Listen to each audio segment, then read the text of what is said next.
मी यवतमाळचा सस्ता ब्लॉग मध्ये तुमचं स्वागत आहे. मी हरिओम. चला तर मग आजचा ब्लॉग पाहून मग मला माहित पडलं का दुधाची फॅक्टरी आपल्याच घरापाशी आहे. हे पाहून मग मी आलो इथं गाडी दुरुस्त करायला. तुम्हाला काय वाटलं गाडी पेटली, पण गाडी पेटली नाही. तिला आणलं वेल्डिंग मारासाठी. आपल्याला गाडी सर्व्हिसिंग करायला टाकायची होती.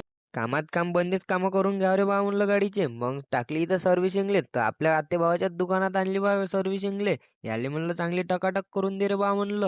ते झाल्यावर आलो मग इथं रितेशच्या घरी. रितेशचा फोन आलता का आपल्याला झेंडा लावायचा म्हणे घरावर. मी म्हणलं तू न म्हणलं आणि तसं झालं नाही, असं होऊच नाही शकत म्हणलं. लावला मग झेंडा, आणि ह्याच गोष्टीवर तुम्ही सबस्क्राईब न लाईक करून ठेवून द्या. ह्यो आलता सुट्ट्या एन्जॉय करासाठी, पण काकू नाही आले तर चांगलंच काय मी लावलं. हे पाहून भाषीले न मले तर लयच दुःख झालं. आणि भाषीले तर एवढं दुःख झालं का ते लढायलाच लागली. मग आलो आम्ही मित्राच्या दुकानात. तुम्हाला जर कोणतं ऑनलाईनचं काम करायचं असेल तर आपल्या मित्राचं दुकान आहे बस स्टॉप पाशी, तिथं येऊन तुम्ही करू शकता. मग इथं गाणे गिणे ऐकले व आम्ही. तर आपला मित्र तर या भाषीले तर इतकं विचारायला लागला का